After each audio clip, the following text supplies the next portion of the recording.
VikesNow, I am Dustin Baker, and we have Vikings football in the flesh on Sunday. We got a taste of football, NFL, Ravens, Chiefs last night. The Chiefs prevailed after a stunning last second non-touchdown from Isaiah Likely. But we're going to talk about the Vikings today with Sally Spice. Sally, how are you? We're so close. Hi, I am good. I know, isn't it crazy?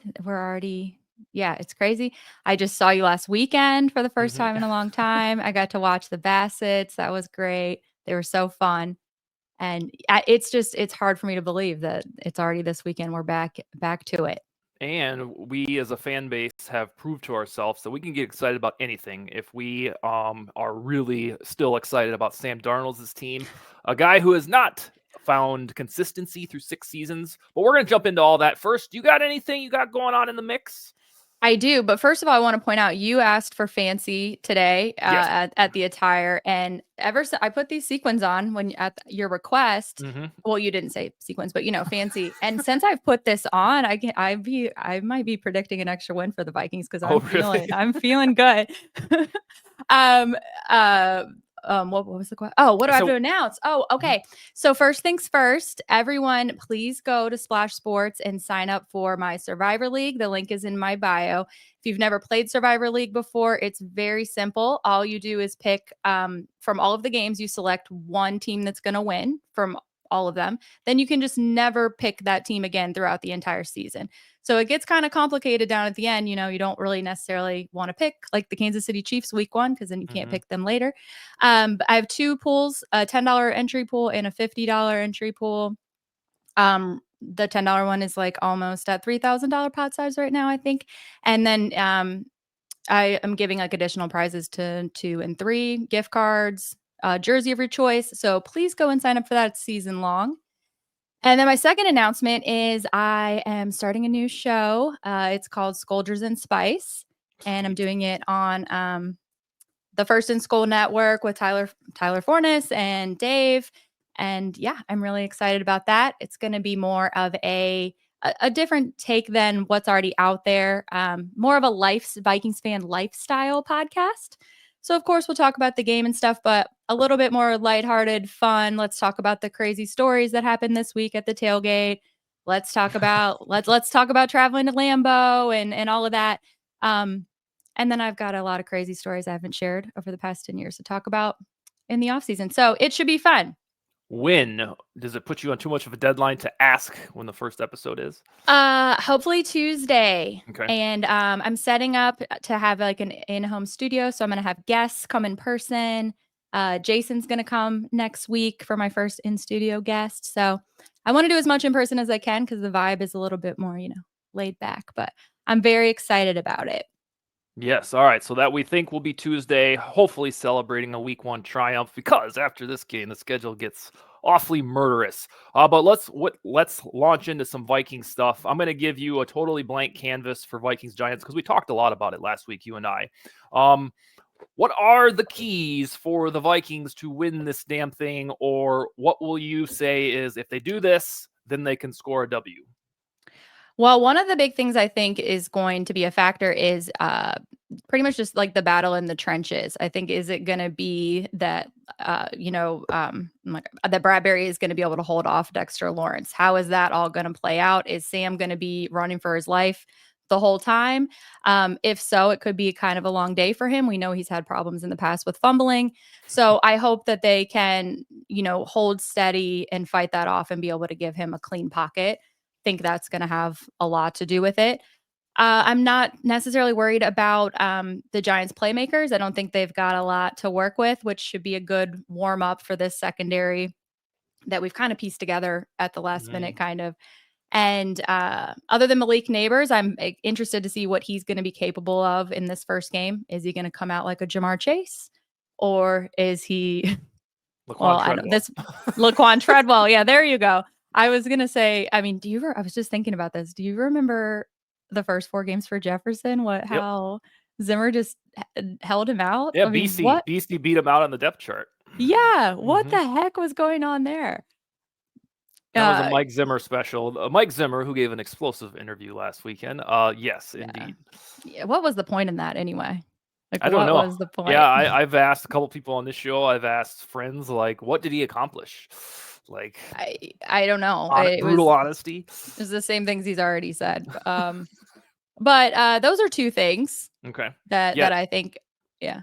the playmakers, Devin Singletary is the running back. I think a lot of teams would use them as the RB2 if you had a sweet Yeah. ass RB1, but he's a decent running back, so the Vikings can't completely overlook him. Malik Neighbors, I think, will be good. I don't know if he'll be wonderful in his first game ever. We shall Mhm. see. And then the rest of the guy that torched us, you remember 2 times, Isaiah Hodgins in 2022. He's on the practice squad. That's how Really? good the Vikings made him look. Oh, we haven't even mentioned this. These are Duke Shelley's Giants, by the way. He's on their practice squad. I don't know if he's going to be elevated. You just broke that news to me. Oh, you didn't see that Oh, one? wow. Yep. No one tagged me, which is crazy because when he got cut, I had like 200 tags. Yeah, I don't know if he'll Oh, be elevated. man. He just got there like a week ago, right after roster cutdowns. But yes, I should have said that at the top of the show. These are Duke Shelley's Giants. One Damn. one more thing on Darnold. Give me a confidence meter 1 to 10, or maybe not excitement, but because we've had this ever since McCarthy got hurt, 3 weeks ago, we've all had to pivot and say, doggone it, Darnold is our guy. We thought he'd just be a bridge guy, but it's going to be a year-long bridge. Do you see him doing fancy things within the Vikings offense, or is this going to be 18 touchdowns, 17 picks, and then we debate Nick Mullins all season? I don't know about fancy, but I do feel Mhm. confident that he will get the job done. We've talked about, Kevin O'Connell. I think he's going to definitely tailor a game plan that is going to be best for Sam to be successful. And, he knows him best. He chose him. And I think that Sam knows this is like his kind of last shot, and I do think that it helps that JJ isn't breathing down his neck, and he isn't going to be hearing the chance of putting JJ in if he has a bad first half or something, because I think that, especially for a guy who has obviously struggled with confidence throughout his career, that could really mess with him. And I think he hasn't been in great coaching situations in the past. He hasn't had good offensive lines, so this is his chance to really thrive if he's going to be able to. I'm not really too worried about it. Plus, with the revamped run game, that's going to help him out a lot.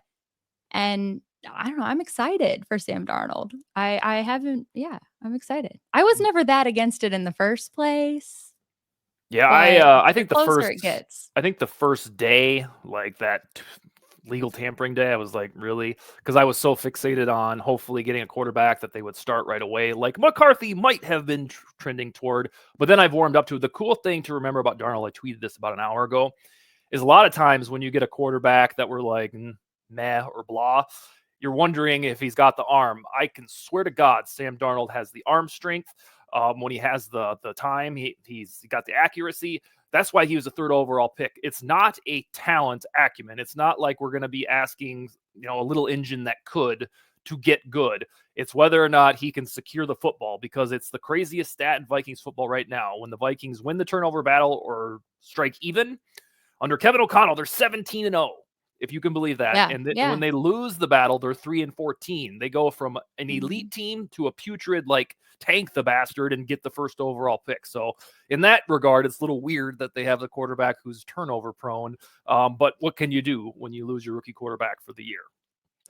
Yeah, and that is a concern, obviously. But I think, like we just said, I mean this is the best offensive line that he's played under, which Mm-hmm. still feels weird to say as a Mm-hmm. Vikings fan the last like decade or so with the offensive line issues. But he's going to have more help, and I think, sitting last, I mean, the best coaching situation he was in before was San Francisco, and he was just sitting, Mm-hmm. the majority of the time. So I wonder if that also helped him learn stuff in observing how a successful team that is making it to the Super Bowl operates. And he's older than he was, when he was just thrown into it being a rookie. And I think the Sam Darnold that we remember, and look, we've had good luck with, like, revamping, like, damaged quarterbacks' careers. Like, Unprecedented luck, yes. Uh-huh. yeah, It's like, exactly. I mean, Case Keenum, Josh Dobbs last mm-hmm. year. I'm sure there's some I'm forgetting. Oh, yeah, you were probably, I don't know if you were watching it, but you were a kid when Randall Cunningham revamped everything for a year and change, and then Jeff George for that '99 season was absolutely terrific. So yeah, it's in our DNA for this to happen. So now we just got to see if it can strike again. I can see it being at the end of the season, though. Sam Darnold had an amazing Yeah, MVP type season. What are we gonna do? yeah, Are they? God, that would be so awkward. I thought that would happen in the middle of this season. I thought that Darnold would beat out McCarthy because the Vikings will take this gingerly, and then Darnold will play too well and will line up on fault lines saying you can't bench Darnold when he's playing this well. Like, but McCarthy looks so good. But that's moot now, and so yes, of course, that could carry over into January or so. The good news is the coaching staff seems to love McCarthy. So, I mean, Darnold would have to get us to the brink of promised land, I think, for it to be a real, like an honest to goodness conversation. Well, and if that even happened, which it sounds ridiculous to even be considering, but if it even did, I think he would be able to sign a bigger deal elsewhere in someone seeing, his rebirth and his success. So I don't think it would actually come down to being a controversy here, but it's fun to think about. Yeah, well, then like you said, we've seen it before, so we can't rule it out. All right, I put a challenging task ahead of you. 14 teams make the NFL playoffs, and notoriously, about half of them are different from the previous year. It's like parity in the sport. So I want you to list off your playoff teams, and then we'll recap ones that stand off the page that I think are surprising. Sure. Where should we start? Let's do AFC. All right. I've got AFC North, the Bengals being back on top, South Texans, East Bills, and West Chiefs. So not a lot of surprises there, other than That's all the right. North. The North could be a toss up between Baltimore and the Bengals. So I've got Baltimore with a wild card. These two were the wild cards were hard for me. Yeah. I ended up picking Jets as much as I didn't want to, just because, I mean, the Aaron Rodgers situation is up in the air for right now, how that's going to end up looking after his injury and his age and his wacko personality and new hobbies and things. But I feel like the rest of their roster, especially their defense, is good enough so I went with them. And then I went with Jaguars as a third wild card. Yeah, the Jaguars should have made the playoffs last year, but they collapsed in December. I mean, so much so that they had the embarrassment of tweeting out there, "Buy the playoff tickets here," and then they just did that a little. I mean, that's pretty standard that you pay for them in advance, but social media made a big deal out of it. Right. I think that it's pretty standard they send it to like season ticket holders. They don't necessarily put it all out Yeah, on social media right away. But I hope for their sake, I mean, that they can pull it off. I mean, when was the last time?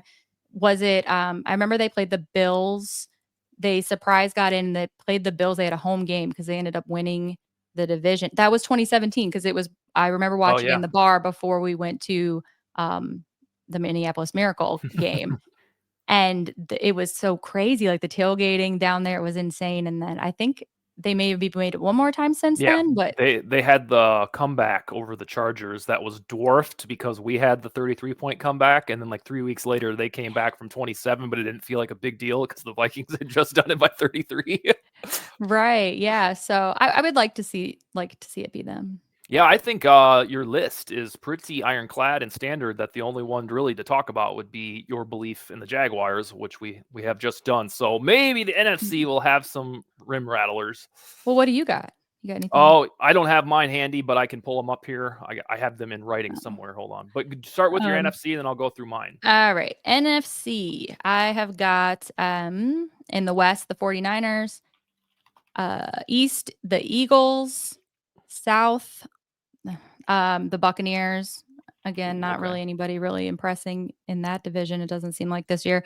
And the North, please nobody kill me, but the Detroit Lions. All right. So you have to explain Tampa over Kirko's Falcons real quick. I don't think that they're going to do anything, and that's not just because of my feelings about Kirk Cousins. It's really not. But you like Kirk. Oh yeah, that bit was really fun for a while, but now I can just take the gloves off and say how I really feel without the backlash.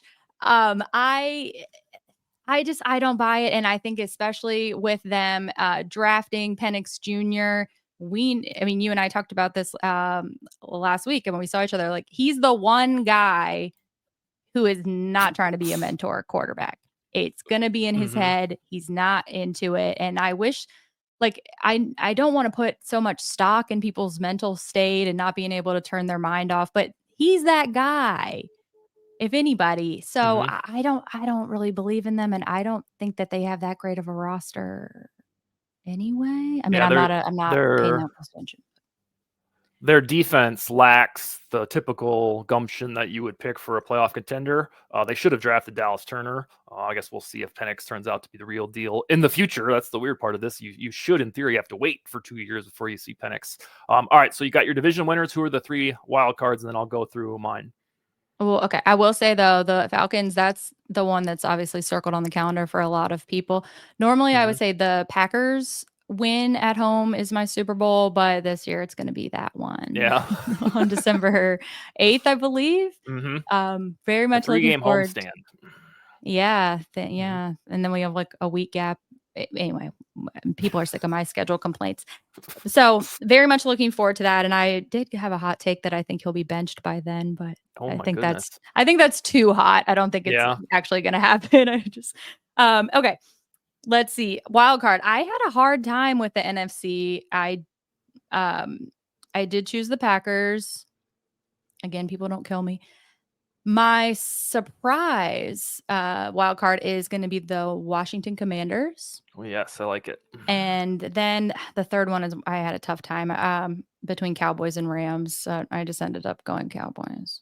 Yeah, the Cowboys are kind of a fashionable pick to remain in there. I just don't really. I have them at the very bottom, like going 8, 9, or 9 and 8 in the 7th seed.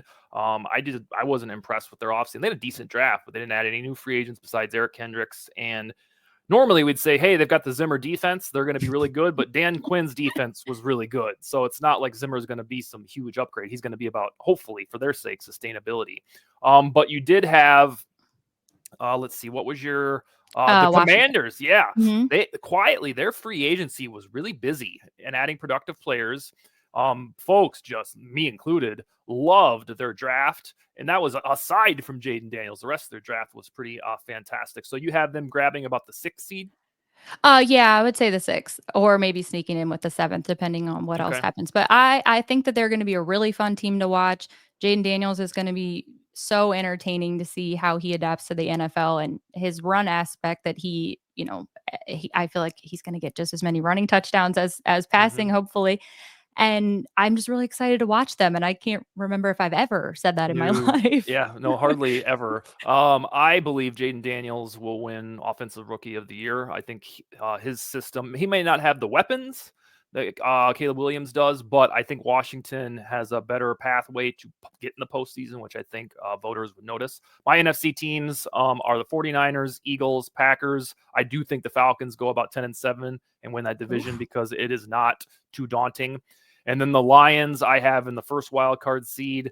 My surprise team is the Cardinals. I think that they have a little bit more roster juice than folks believe. I always see them at the bottom of power rankings, and a lot of their coaching staff is ex-Zimmer guys, defensive guys. So I trust the defense to be in somewhat decent shape.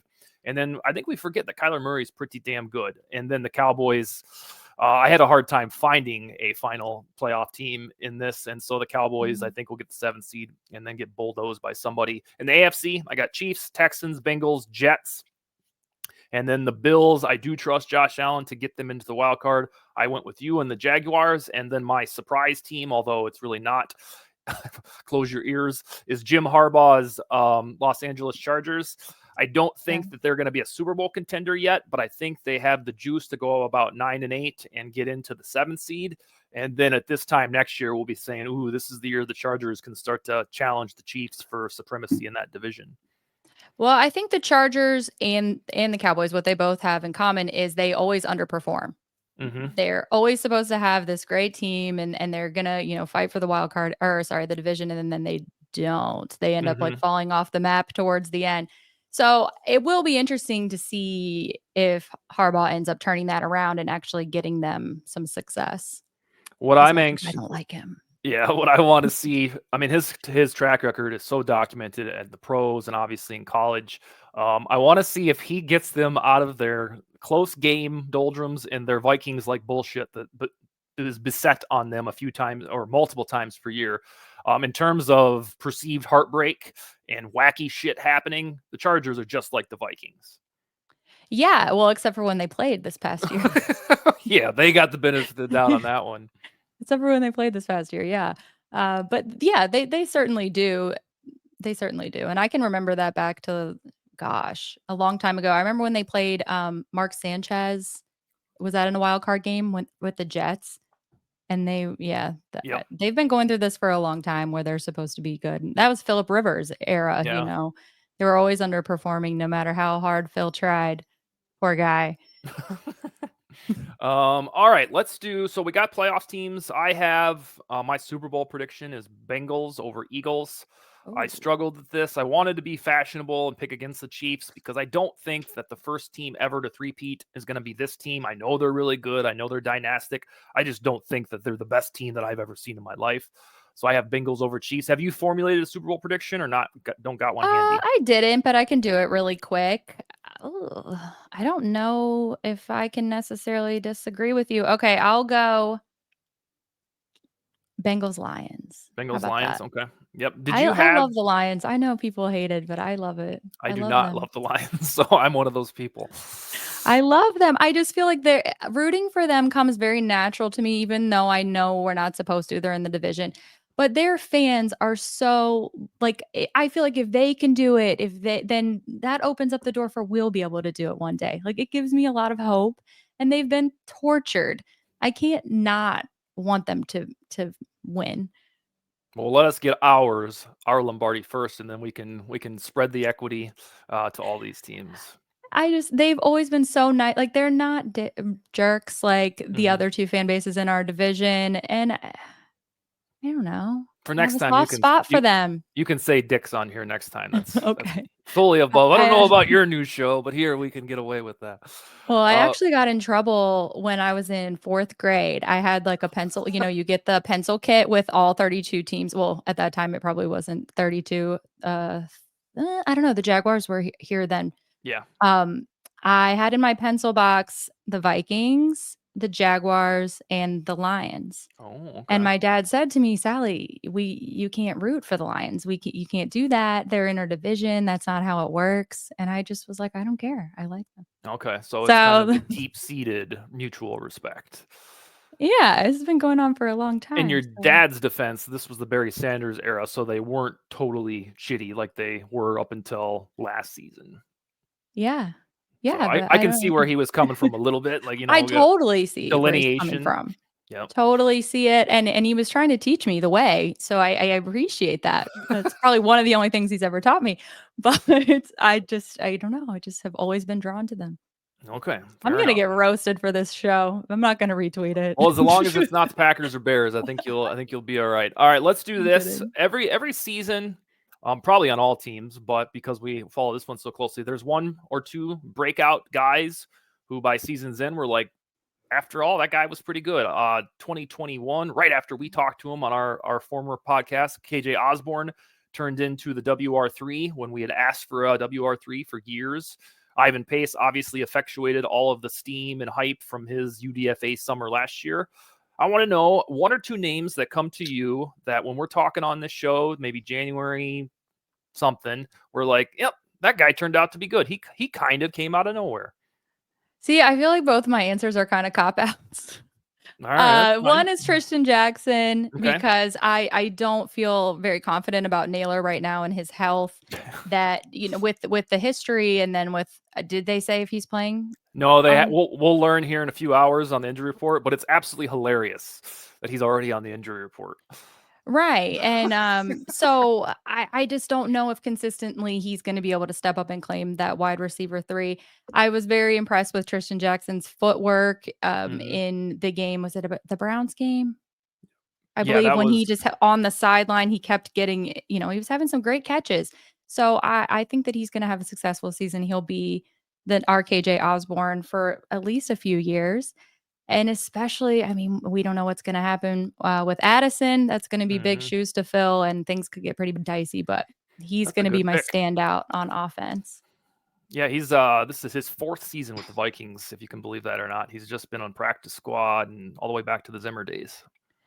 Yeah. Oh my god, I didn't realize it had been that Neither long. did I until about a month ago when I was looking at I can't remember what I was looking for, roster battles or something like that, and I was just looking at his numbers, and I was like, God, this guy showed up in the 2021 offseason. So kudos to him for clawing his way up the damn depth chart.